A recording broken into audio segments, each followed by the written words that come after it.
The morning they let Dale Mercer go, he had already been at work for 2 hours. That's just how he was. The sun wasn't fully up yet, still sitting flat and pale behind the tree line along the eastern fence. And Dale was out by the equipment shed pulling a cracked hydraulic line off the old case tractor. His hands were already black with grease. He had a cup of coffee balanced on the wheel hub next to him. Probably cold by then, he never remembered to drink it while it was hot, and he was humming something low and tuneless the way he always did when he was figuring something out. He'd been figuring things out on the Harlan farm since 1991. That's 31 years, if you're counting. 31 years of pre-dawn mornings and 2 long summers and the kind of bone-deep exhaustion that settles into a man so completely, he stops recognizing it as exhaustion and just calls it Tuesday. He started as an assistant field manager under old Ray Harlan, back when the operation was maybe 1,400 acres of corn and soybeans and one small hog barn that leaked in 3 places. By the time Ray's health started going, Dale was running everything. By the time the Harlan family sold, Dale had turned that 1,400 acres into 4,200, added 2 climate-controlled grain storage facilities, and hadn't taken a full week off in 11 years. He wasn't a complicated man. That's not a criticism. Some people are built for complexity, for politics, for reading rooms and managing impressions. Dale wasn't. He was built for the land. He could look at a field and tell you within a week when it needed turning. He could hear a motor knock and name which part was going before the mechanic got there. He kept meticulous notebooks, the kind with the black and white marbled covers you get at the dollar store, full of yield records, soil test results, drainage patterns, weather observations going back 2 decades. Every year logged in pencil in a handwriting so small and careful it almost looked printed. When the Harlan family sold to Verdant Agricultural Holdings in the spring of 2022, nobody on the ground thought much would change. The family had been clear. They were selling because Ray was gone and the kids were scattered, but they'd negotiated protections. The staff would stay. The operation would continue. Dale had been personally told by Caroline Harlan, Ray's youngest, that Verdant had specifically requested he remain as farm manager. "They know what you've built here, Dale," she told him on the phone. "You're part of why they wanted it." He believed her. He had no reason not to. The new ownership sent a man named Preston Wells to oversee the transition. Preston was maybe 35, and he had the particular brand of confidence that comes from having an MBA and never once being wrong in a way that cost him personally. He wore clean boots. Real clean, the kind that had never actually been walked through a field. He carried a tablet everywhere. He talked about operational optimization and yield per acre benchmarks, with the fluency of a man who had learned the vocabulary without learning the work. Dale shook his hand, showed him around, answered every question he had. He tried. He genuinely tried. The friction started small. Preston wanted to switch fertilizer suppliers to one Verdant used on their other properties. A bulk contract deal that looked good on a spreadsheet, but wasn't suited to the specific soil composition here. Dale explained this, carefully, with the notebooks out, with 2 years of comparison data. Preston thanked him politely and ordered the switch anyway. Dale let it go. He'd seen new ownership before. Sometimes they had to learn the hard way. Then came the drainage proposal. The eastern section, 600 acres of it, had always had a water problem. Dale had managed it through a system of tile drainage and strategic planting schedules he'd developed over the better part of a decade. It wasn't elegant, but it worked.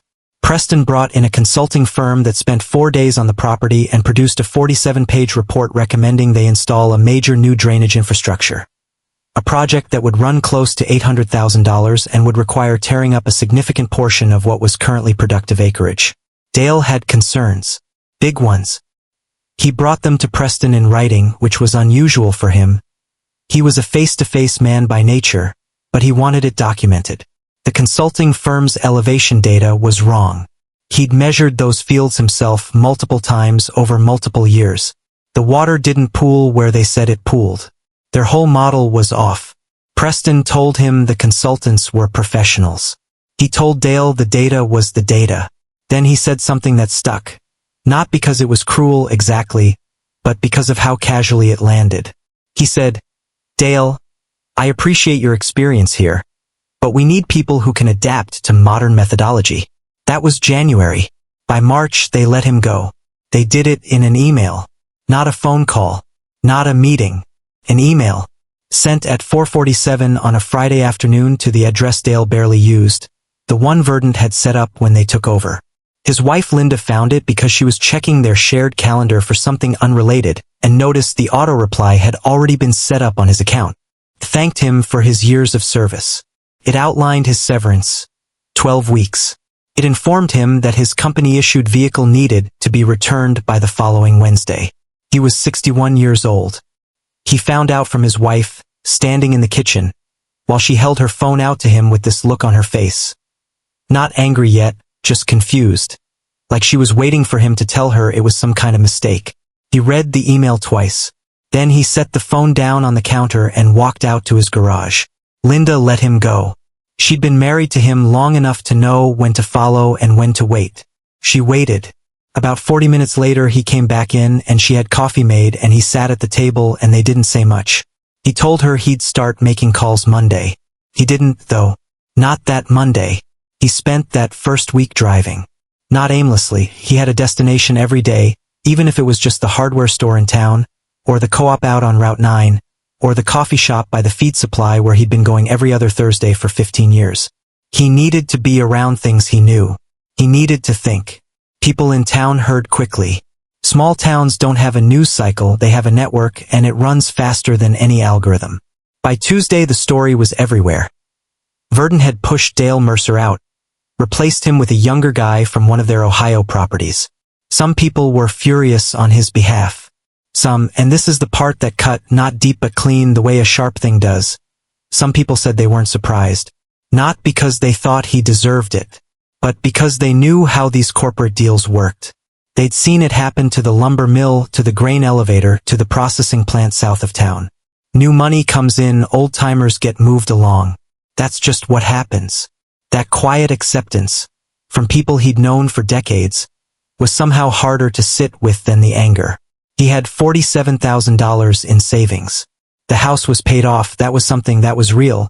But Linda was still 5 years from her own retirement and the severance was 12 weeks and Dale did not have the kind of professional network that people who wore clean boots had. What he had was knowledge. 30 years of specific, irreplaceable, completely non-transferable knowledge about one piece of land that now belonged to someone else. He spent 2 weeks sitting with that reality before he did anything about it. His brother-in-law Gary, who had a small beef cattle operation about 30 miles north, was the one who finally said it out loud. They were sitting on Gary's porch one evening in late April, and Gary said, "You know the Pemberton ground is coming up for auction." Dale knew the Pemberton ground. Everybody knew the Pemberton ground. It was 800 acres of farmland about 12 miles from the Harlan, from the Verdant property. Good land, mostly, though it had been poorly managed for the last several years since old Harold Pemberton went into assisted living and his son had been trying to cash crop it remotely from Indianapolis. It had issues. Real issues. Drainage, soil compaction, equipment that hadn't been properly maintained, a couple of tile systems that were probably failing. The kind of problems that scared off most buyers or, at minimum, drove the price down. To Dale, it looked like an opportunity. But $47,000 against an 800-acre land auction in central Indiana was not math that worked. He knew that. He sat on Gary's porch and he knew that, and he said, "I don't have that kind of money, Gary." Gary said, "I know you don't, but I might know some people." This is where the story gets complicated in the way real stories do, where the machinery of a person's life, the relationships built over decades, the quiet favors and the hard-earned trust, starts to matter. Dale had never been the type to ask for things. It wasn't pride, exactly, or not only pride, it was more that he'd always found a way to handle things himself. But he was 61 and he was starting over and he sat across from Gary at that porch table and something in him shifted, not dramatically, just enough. Enough to say yes. Enough to start making calls. Took 4 months. What came together was a partnership of 4 people. Dale, Gary, a retired grain dealer named Frank Oswald who'd worked alongside Dale on the co-op board for 8 years, and a woman named Teresa Krull who ran a small agricultural lending consultancy out of Lafayette and had, it turned out, been quietly watching Verdant's Indiana land acquisitions with some skepticism.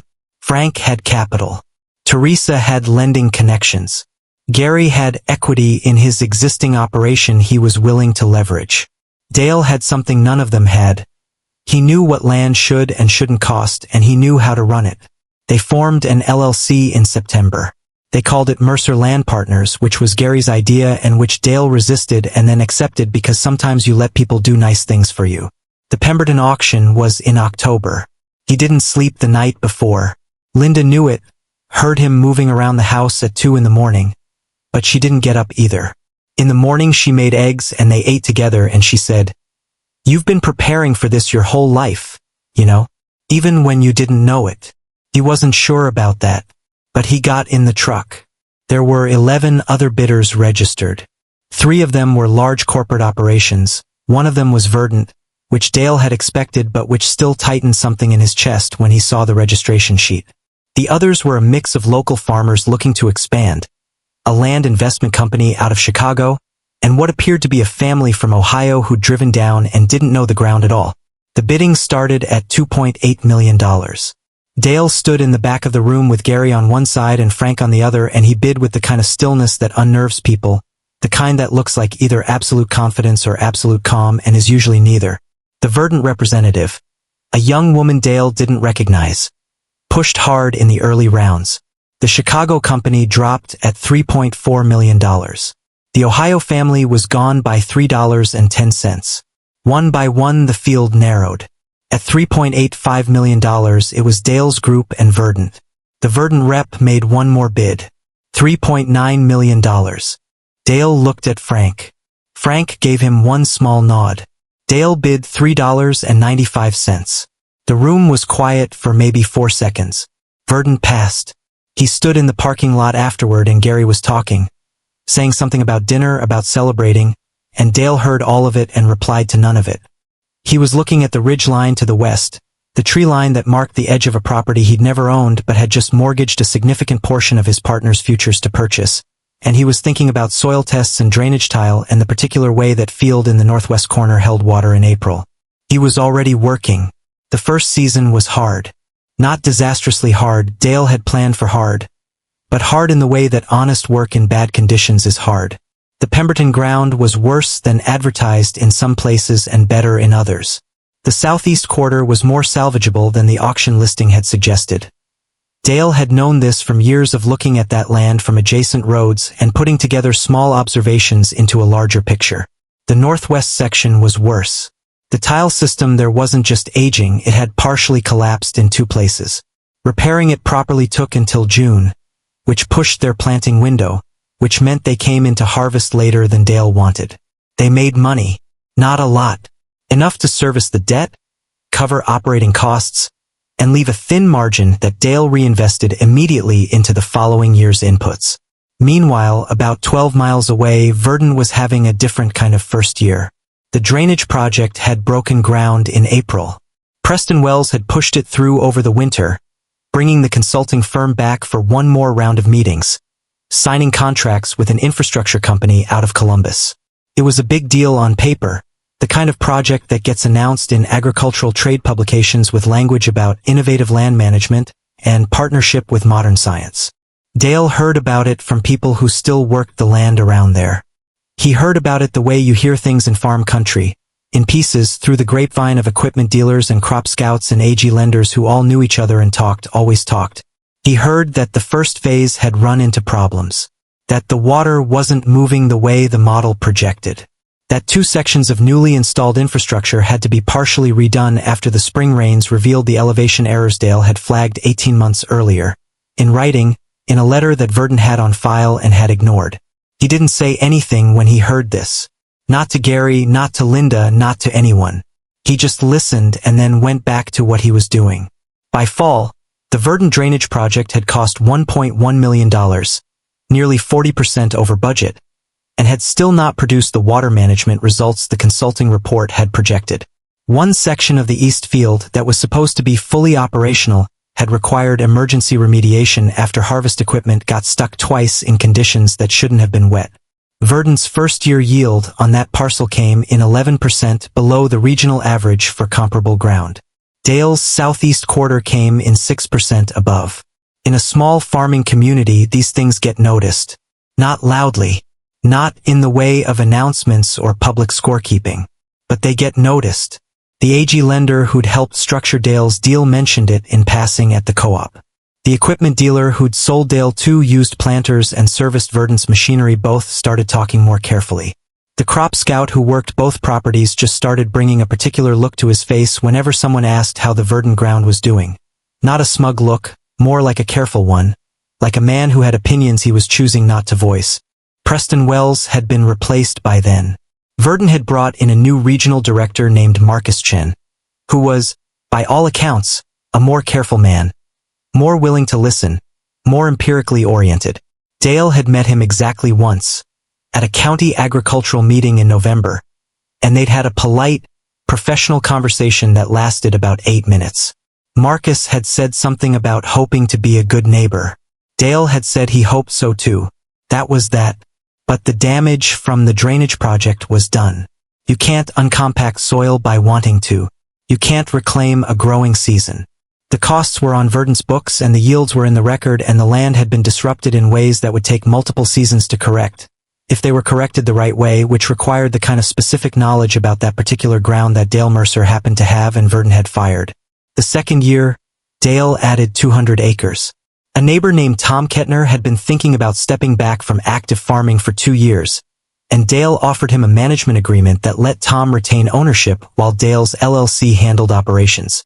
It was the kind of arrangement that works when the people involved trust each other, and Dale and Tom had known each other since their kids were in the same elementary school class. The third year, another neighbor. He wasn't building an empire. That wasn't the word for it. It was more like he was being taken seriously again, and the practical effect of being taken seriously was that people started bringing him problems they'd been sitting on, and he had the experience to address most of them. He hired 2 people. A young man fresh out of Purdue's agronomy program who reminded Dale a little of himself at that age, and a part-time bookkeeper who also did operations for 2 other small agricultural businesses in the county. Felt like an organization now, like something with weight. Linda noticed it in him. Not arrogance, that wasn't in Dale's register, but something like groundedness. Like a tree that had been transplanted and had found its footing and was just quietly growing again. In the spring of the 3rd year, Dale got a call from a number he didn't recognize. He almost didn't answer it. The voice on the other end was a woman who introduced herself as Jennifer Holt, an acquisitions associate with a company called Meridian Agricultural Capital.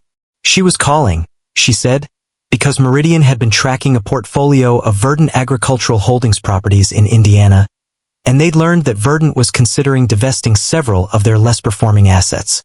She was doing preliminary outreach to assess interest in the area. Dale sat in his truck in the parking lot of the co-op and he listened to all of this, and then he asked very carefully which properties they were talking about. She gave him the address. He recognized it immediately. Of course he did. He didn't call Gary until he'd driven home, sat at the kitchen table, and thought about it for 2 hours. Linda was gone. She'd been back at work for a year now, a bookkeeping position at the school district she actually liked, and the house was quiet in the way it got in the middle of the afternoon. He sat there with the notebooks. Not the old ones from the Harlan years, those were gone, property of Verdant now, though he doubted anyone had opened them since, but the new ones. The ones he'd started keeping on the Pemberton ground the day they signed the papers. He thought about what he knew. He knew that ground. He knew it the way you know something you've thought about for 30 years, which is to say he knew it in his sleep, knew which fields liked early planting and which needed an extra week, knew where the deer pressure was worst and which fence line held in a wet spring and which didn't. He knew what it had been when he arrived at 25 and what it had become by 55 and what it could have still become if it had been left in the right hands. He knew because he had looked at the public filings and the county assessor records the way he'd gotten in the habit of doing, that Verdant had written down the value of those properties by approximately $1.4 million over the previous 2 years. He knew the drainage project was a liability on their books that hadn't resolved and wouldn't resolve quickly without the right approach. He knew that in a rising interest rate environment, a corporate entity trying to manage underperforming agricultural assets in a region where they'd lost the goodwill of the local farming community was not sitting in a comfortable position. He thought about the email that had come in at 4:47 on a Friday afternoon. Then he called Gary. "You're serious?" Gary said. "Yeah." There was a long pause on the line. Dale could hear Gary's television in the background, some news program. How much do you think they'd take for it? Less than it's worth, Dale said. If we move before they find a larger buyer. There's a window. Another pause. That's a big ask, Dale. I know it is. We're talking about doubling what we've got. More than doubling. I know. What does Linda say? Dale was quiet for a moment.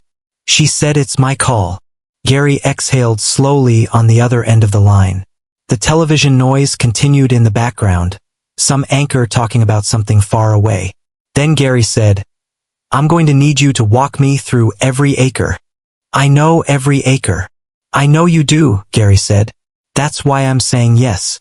Come over Saturday and bring the notebooks. The negotiations took 6 weeks. Verdun was, by then, genuinely motivated to divest. Marcus Chun was professional throughout. Dale would say that and mean it. This wasn't personal, not from Verdun's side. They'd made a series of decisions on bad information, run a project that had cost more than it should have, and they were now trying to rationalize a portfolio that was underperforming. It was business. Clean, impersonal, ordinary business. Dale made them a fair offer. Not a lowball, he wasn't interested in theft, but a number that reflected the actual current value of the land given the drainage situation and the yield history and the remediation work still needed, rather than what the land might theoretically be worth once all those problems were resolved. Teresa Krull, who had come back in as their financing coordinator, told him later that Verdun's internal assessment of the property was only marginally higher than what Dale had offered. He'd read the land right. They signed papers on a Thursday in February, 4 years and 2 months after Dale had sat at his kitchen table with Linda and read an email about his 12-week severance package. He drove to the property that evening. By himself, no ceremony, just him and his truck and the February cold that makes Indiana feel like it's trying to shed people. He drove the main road through what had been the Harlan farm, was the Harlan farm to him and always would be, and he stopped at the gate by the equipment shed, the same shed where he'd been pulling that hydraulic line on the morning they fired him. He sat in the truck for a while. The fields were bare and frozen and the equipment shed was dark and the whole thing looked like it was sleeping, which Dale supposed it was. He had a lot of work to do. He started a new notebook the next morning. The conversation that people in the county talked about and would keep talking about for years, the way small places keep talking about the things that matter to them, happened the following spring at a meeting of the County Agricultural Extension Office. These meetings were well attended that year because the county had brought in a speaker on drainage management following some regional flooding the previous summer, and half the farmers in the area showed up. It was the kind of room where Dale had spent a lot of his adult life. Metal folding chairs, a projector screen, coffee from a communal pot that had been sitting too long, the particular smell of muddy boots and winter coats that hadn't dried all the way. Preston Wells wasn't there. Preston had left Verdun the previous year, moved to a land management role with a different company in Kansas. Marcus Chun wasn't there either. By then Verdun had pulled back significantly from their Indiana operations following the divestiture. But a lot of the local farmers were there. The people who had farmed around that land for decades, who had watched Verdun come in and watched what happened and watched Dale Mercer come back. The speaker finished his presentation and there was a question period, and at some point the conversation turned, naturally, to the drainage work that had been done on what was now being called the Mercer ground. Someone asked how the remediation was going. Dale gave a brief, practical answer. He talked about the sections they'd been able to repair in the first season, the sections they were still working on, the timeline for getting the northwest quarter back to full productivity. He talked about soil health, about cover cropping, about the tile repair work they'd completed in the fall. He talked about it the way he talked about everything. Like a man who had been thinking carefully about a specific problem for a long time and simply knew the answer. An older farmer in the third row, a man named Ed Briggs who had farmed the land adjacent to the Harlan property for 35 years, waited until Dale was done talking and then said, loud enough for the whole room to hear, "You know, they should have just listened to you in the first place." The room laughed, not cruelly, just recognizingly, the kind of laugh a room gives when someone says the thing everyone already knows. Dale smiled a little and moved on to the next question. He wasn't one for speeches. There's a photograph that Linda took the first summer after they acquired the property. Dale doesn't know she took it. He was out in the east field at maybe 6 in the morning, walking the fence line the way he did every few days, and she'd driven out with his forgotten coffee and had watched him for a minute before she went looking for him. He was standing at the top of a small rise in the field, looking out at the rows of new corn, and the light was coming in flat from the east the way it does early in the summer, and everything was green, and the sky was that particular shade of pale blue that you only get in the Midwest in June before the heat sets in. She sent it to him with no message. Just the photo. He made it his phone background. Still there. By the 5th year, Mercer Land Partners was managing 3,100 acres across 6 separate arrangements in 2 counties. They had 5 full-time employees and a payroll that surprised Dale every time he looked at it. Not because it was extravagant, it wasn't, but because it was proof of something, a kind of permanence he hadn't let himself count on in the early days. He turned 66 that year. He could have retired. The LLC was structured so that his partners could continue operating without him if it came to that. Teresa had insisted on this from the beginning, and she'd been right to. There was a legitimate succession plan now, something with weight and thought behind it. He didn't retire. Not from stubbornness. Not from fear of being idle. He just wasn't done. He'd walked those fields through 31 years, and then he'd lost them, and then he'd built something new, and he wasn't done learning what that new thing could be. His Purdue hire, the young man whose name was Kevin and who was now 28 and had ideas that Dale didn't always agree with and sometimes turned out to be right about, asked him once what he'd do differently if he could start over. Dale thought about it for a real moment. Then he said, "I'd have made them put it in writing sooner." Kevin waited to see if there was more. There wasn't really. Just that. Dale had spent too many years assuming that loyalty was its own form of contract, that the work would speak for itself, that good faith was a two-way instrument. He'd learned that it wasn't always. Not because people were dishonest, most people weren't, but because institutions had different loyalties than individuals did, and spreadsheets didn't feel anything about a man's 31 years. That lesson had cost him something. He wasn't sure yet whether it had cost him more than it had given him. He thought about it on the long days, which were most days. He'd get out into the field at 5:30 or 6, the way he always had, and there would be that particular stillness that you only get before the world fully starts. The last of the dark, the first suggestions of light, the birds beginning, the dew still heavy on the leaves, and he'd think about the things you think about when you're 66 and you've spent your whole life working the same patch of the earth and somehow ended up owning more of it than you ever expected. He didn't have speeches about it. He didn't have wisdom to dispense.